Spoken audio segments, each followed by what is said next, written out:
Hello નમસ્કાર મિત્રો, તમારા બધાનું સ્વાગત છે એક અમારા નવા વિડીયોમાં। તો આજે હું વાત કરવાનો છું વાલી દીકરી યોજના 2025 વિશે। તો મહિલા અને બાળ વિકાસ વિભાગીય દીકરીઓ માટે અગત્યની યોજના છે મિત્રો। આ યોજનામાં કુલ 1,10,000 રૂપિયા મળવાપાત્ર સહાય છે।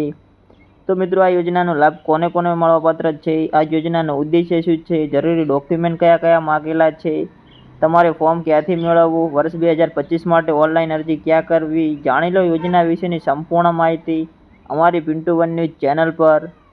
તો હજી સુધી અમારી ચેનલ પિન્ટુ વન ન્યૂઝને સબસ્ક્રાઈબ ન કરી તો સબસ્ક્રાઈબ કરી લો અને બાજુમાં આપેલા બેલ આઇકનને દબાવી દો। તો મિત્રો જે વાલી દીકરી યોજના 2025માં શરૂ થઈ છે, તો આ યોજનામાં શું લાભ મળવાપાત્ર છે? તો કુલ 1,10,000 રૂપિયા મળવાપાત્ર યોજનામાં લાભ છે મિત્રો। દીકરી પહેલા ધોરણમાં પ્રવેશ કરે ત્યારે 4,000નો લાભ મળે છે। ત્યાર પછી દીકરી 9મા ધોરણમાં પ્રવેશ કરે ત્યારે 6,000નો લાભ મળે છે અને ત્યાર પછી દીકરી જ્યારે 18 વર્ષની થાય ત્યારે રૂપિયા 1,00,000નો લાભ મળે છે। ત્યારબાદ આગળ વાત કરી લઈએ કે આ યોજનાનો લાભ કોને કોને મળવાપાત્ર છે। તો જે દીકરીનો જન્મ 2/8/2019 કે ત્યારબાદ જન્મેલી દીકરીઓને આ લાભ મળશે। દંપતીને વધુમાં વધુ 2 દીકરીઓને આ લાભ મળવાપાત્ર રહેશે।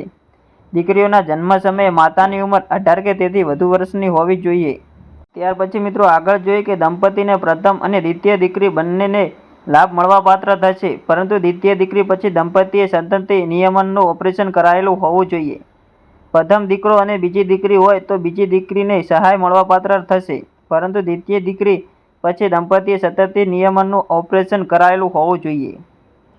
ત્યાર પછી મિત્રો આગળ જો વાત કરી લઈએ તો પ્રથમ દીકરો અને બીજી બંને દીકરી જોડિયા કે તેથી વધુ એક સાથે જન્મનાર અપવાદરૂપ કિસ્સામાં તમારા તમામ દીકરીઓને વાલી દીકરી યોજનાનો લાભ મળવાપાત્ર થશે, પરંતુ દ્વિતીય દીકરી પછી દંપતીએ સંતતિ નિયમનનું ઓપરેશન કરાવેલું હોવું જોઈએ। પછી મિત્રો વાલી દીકરી યોજના અંતર્ગત લાભ મેળવવા માંગતા દંપતીને પતિ પત્નીને સંયુક્ત વાર્ષિક આવક મર્યાદા ગ્રામીણ અને શહેરી વિસ્તાર માટે એક સમાન છે, જે 2 લાખ કે તેથી ઓછી રહેશે। ત્યારબાદ આવક મર્યાદાની પાત્રતા લાભાર્થીના જન્મના તરત જ આગળના 21મી માર્ચના રોજ પૂર્ણ થતા વર્ષના સંદર્ભમાં લક્ષમાં લેવાની રહેશે। ત્યાર પછી મિત્રો આગળ જો વાત કરી લઈએ જરૂરી ડોક્યુમેન્ટ વિશે, તો દીકરીનું જન્મ પ્રમાણપત્ર, માતા પિતાનું આધાર કાર્ડ, માતાના જન્મનું પ્રમાણપત્ર, માતા પિતાની વાર્ષિક આવક, જે મામલતદાર, તાલુકા વિકાસ અધિકારી, ચીફ ઓફિસર દ્વારા આપવામાં આવેલું હોવું જોઈએ। ત્યાર પછી મિત્રો આગળ વાત કરી લઈએ કે કુટુંબમાં જન્મેલા અને હયાત બાળકોના જન્મના દાખલા જોશે મિત્રો, સંતતિ નિયમનનું પ્રમાણપત્ર, બીજું સંતાન હોય ત્યારે, અને નિયત નમૂનાનું સમક્ષ અધિકારી સમક્ષ કરેલું સોગંદનામું મિત્રો જોઈશે।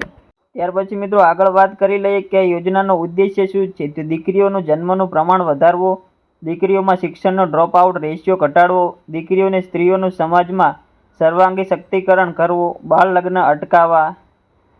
ત્યાર પછી મિત્રો ફોર્મ ક્યાંથી મેળવવું, તો વાલી દીકરી યોજનાનું અરજીપત્ર આંગણવાડી કેન્દ્ર, CDPO કચેરી, ગ્રામ પંચાયત, મહિલા અને બાળ અધિકારી શ્રી કચેરી દ્વારા વિનામૂલ્યે તમને મળી રહેશે મિત્રો। ત્યાં જઈ અને તમે ફોર્મ મેળવી શકો છો। ત્યાર પછી મિત્રો આગળ વાત કરી લઈએ કે વાલી દીકરી યોજનામાં અરજી કરવાની મુદત 12ને બદલે 18 મહિના કરી દેવામાં આવી છે।